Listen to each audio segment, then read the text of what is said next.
वाह रे वाह मोदी सरकार।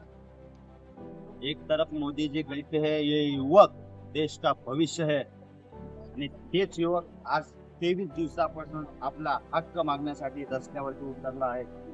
अरे काय चुकलं त्या युवकांचं? प्रशासन तुमचा निष्काळजीपणा झाला, तुमच्या निष्काळजीपणामुळं पेपर फुटी झाली, त्या पेपर फुटीमुळं कित्येक युवकांनी आपलं जीव गमावला आहे, कित्येक युवकांनी आपली आत्महत्या केली आहे। लाज वाटली पाहिजे अशा सरकारला। आज 30 दिवसापासून फक्त शिक्षणासाठी जर दिल्लीमध्ये आंदोलन करायची वेळ येत असेल तर विचार करा त्या सरकारमधले किती नेते अनाडे आहेत। हा एक मोठा प्रश्न आहे।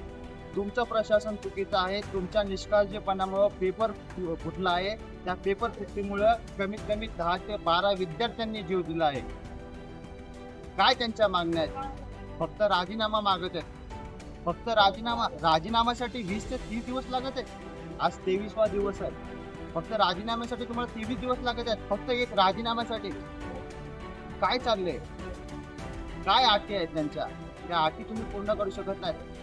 मनाला लाज वाटली पाहिजे अशा सरकारला की अरे ज्या देशामध्ये शिक्षणासाठी विद्यार्थ्यांना आंदोलन करायची वेळ येते त्या देशामध्ये ते नेते किती अनाडे असतील हा एक मोठा प्रश्न निर्माण झालेला आहे। फक्त जर एक राजीनामा देण्यासाठी जर तुम्ही 23 दिवस लावत असाल तर ह्याच्यासारखी लाजिरवाण्याची गोष्ट या सरकारमध्ये कुठली असू शकत नाही। युवकांना एक मेसेज असेल की जो पण युवक हा जर व्हिडिओ बघत असेल तर आज या सरकारला धडा शिकवायची वेळ आली आहे। युवकांनी हा विचार करू नका की मी बीजेपी पक्षातला आहे, मी शिंदे गटातला आहे, मी शिवसेना पक्षातला आहे। युवकांनी हा विचार केला पाहिजे की जिथं चुकलं तिथं ठामपणे उभा राहायला पाहिजे, जिथं अचूक आहे तिथं ठामपणे आपला निर्णय मांडला पाहिजे, जिथं अन्याय होत आहे तिथं अन्यायावरती वाचा फोडण्यासाठी तुम्हाला उभा राहायला पाहिजे। आज युवकांची गरज आहे देशाला। आज युवक पाठी होत चालले आणि हे भ्रष्टाचारी पुढे होत चालले। त्या युवकांना जरा विचार करा, पक्ष हा साईडला ठेवा। आज ज्या मुलांनी आत्महत्या केली आहे त्यांच्या न्यायासाठी तरी त्यांना कुठेतरी न्याय भेटला पाहिजे, त्यासाठी तरी तुम्हाला उभा राहायला पाहिजे।